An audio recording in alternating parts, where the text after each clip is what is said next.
Jaydev ji. No, no, nothing goes on record. Thank you, sir. Mr. Chairman, sir.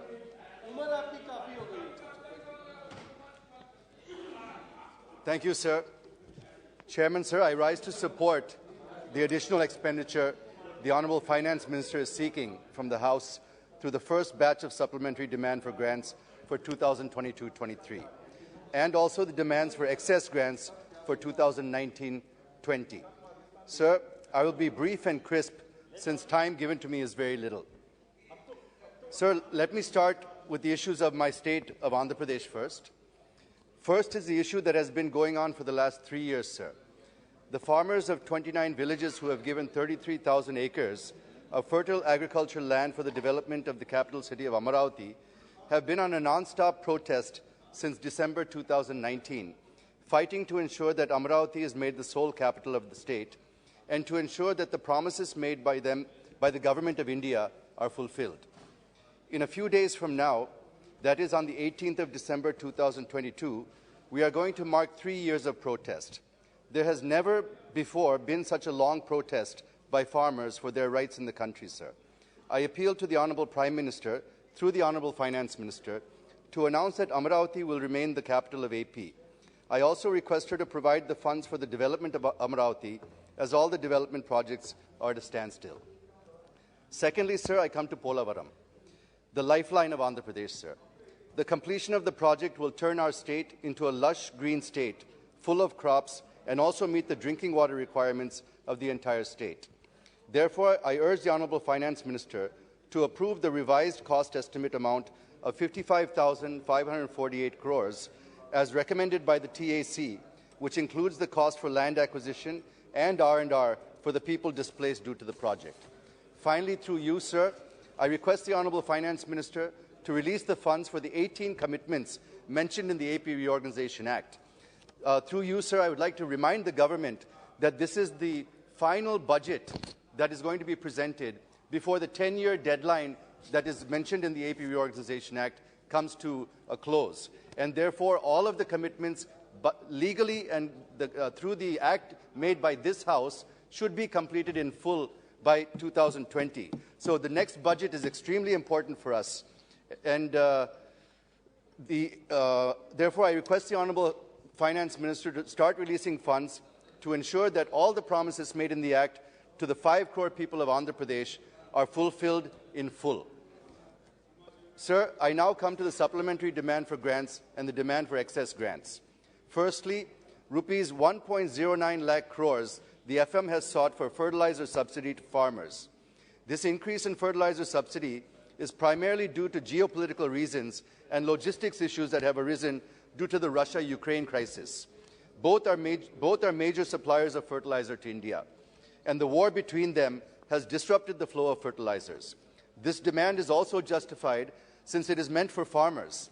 But here I wish to make a point that the Honourable Prime Minister, while inaugurating the Ramagundam Fertilizer Corporation, is on record saying that we need about 2.5 lakh crores for fertilizers. If you add the 1.05 lakh crores provision as fertilizer subsidy in the 22-23 budget, with the 1.09 lakh crores proposed now, it comes to about 2.14 lakh crores. So I would be grateful if the Honourable Minister can explain how she is going to fill the gap of around 36,000 crores, sir. The next demand is about 30,000 crores towards payment of LPG subsidy to OMCs and the subsidy under the PM Ujjwala Yojana. This is also a welfare measure which nobody can oppose and hence justified. Sir, on the one hand, we have been pushing hard to make India Atmanirbhar, while on the other hand, we are not able to tap the resources that we have. I will give an example, sir. Andhra Pradesh, with nearly 1,000 kilometers of coastline, is having the second longest coastline in India. More than 27 billion cubic meters of natural gas reserves are yet to be recovered from inland and offshore sources in Andhra Pradesh. There are also reserves in Gujarat and the Northeast. The point is, if we are able to tap these resources, we can save huge foreign exchange and also achieve the objective of becoming Atmanirbhar. I'm saying this because we import 60% of our LPG requirement from other countries. Moreover, some natural gas pipelines have also been conceived, such as the Kakinada to Vizag to Srikakulam, which was to be completed in June 2021, but not yet completed. Similarly, there was also a proposal to lay a natural gas pipeline from Kakinada to Vijayawada to Nellore as a part of the government's One Nation, One Gas Grid project. I request the Honourable Finance Minister to clear these from her ministry so that they can be completed as per the schedule, which will help in reducing our dependence on foreign countries, sir. The third major head under which the Honourable Finance Minister sought approval of this House is 16,400 crore for NREGA. Well, this also cannot be objected to, since it is also a welfare measure and meant exclusively for the poor. But taking advantage of this opportunity, sir, I wish to make a couple of points on NREGA. How long are we going to ask poor, unskilled labour to do manual, unskilled work, sir? Shri Narendra Modi ji, after becoming the Prime Minister, is on record saying that even after 6 decades of our independence, we are still making people dig in for their livelihood. Why cannot we provide them skills, sir, so that they can do other skilled jobs and earn even more? I agree that the Government of India has started the project Unnati, but many states are not showing any interest in skilling NREGA workers. Why is the question, sir? What are the reasons behind this? Secondly, the government targeted to give skill training to 20% of NREGA workers who completed 100 days of unskilled work in 2020-21. But only a few thousand have been given skill training in 2021, sir. If there are any issues, I request the Honourable Finance Minister and the Rural Development Minister to convince the states for skilling NREGA workers. And if there is any additional incentives to be paid to the workers, the Honourable FM can please consider it, because in the long run, there will be less pressure on resources under NREGA if we are able to skill our workforce and move them away into real jobs, sir, as they will get more money elsewhere using their newly acquired skills. I'm just 2 minutes, sir. The next point I wish to make is relating to the figure fixed in the budget about expenditure. It was proposed in the budget 2022-23 to spend 39.4 lakh crores when compared to 37.7 lakh crores in 21-22.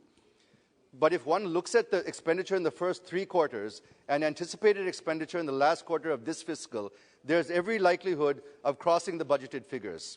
It means it is going to breach the fiscal deficit target of 6.4%. Even though we have better GST collections, and we've got about 1.4 lakh crore collections 9 months in a row now, I wish to know to what extent will this help in keeping the fiscal deficit at 6.4%, because the expenditure may breach by around 1 lakh crores this fiscal year. I wish the Honourable Finance Minister to please shed some light on this. Sir, the Honourable Finance Minister, I'm concluding, sir, I'm on the last page. Sir, the Honourable Finance Minister is also proposing to spend about 10% of demands for capital expenditure in railways, roads, and under other heads.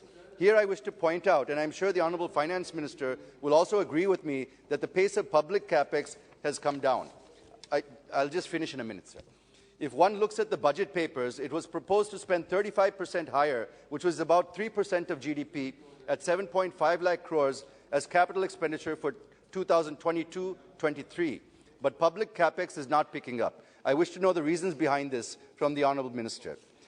Moreover, sir, the Honourable Finance Minister in her budget speech at para number 113 allocated 1 lakh crores to states for capital investment. The Finance Ministry approved 58,200 crores under Part 1, but released only 26,300 crores. Under Part 2, 898 crores has been released, and another part, Ministry has approved and released 1,200 crores. Sir, we're at the fag end of the third quarter, and not even 30% was announced in the budget. So I'll just complete the conclusion. I'm coming to conclusion, sir. More than your allotted I'll time. just complete the conclusion, sir. There's no doubt that it is a big challenge for India to sustain high growth rate and lift millions out of poverty. And unemployment is the biggest challenge that we are facing today. Sir, around 12 million people are joining the labour force every year, but we're not able to generate jobs for even half of them. The labour force participation rate dropped from 40% from 46% 6 years ago, and the unemployment rate is hovering at 7 to 8%. The point I wish to make is it is very rare to find GDP is going up while employment is dwindling. And I think that India is one of the few countries where GDP is growing, but employment is falling. This is called jobless growth, sir. I wish the Honourable Finance Minister to please throw some light on this. Thank you for giving me this opportunity, sir. Thank you.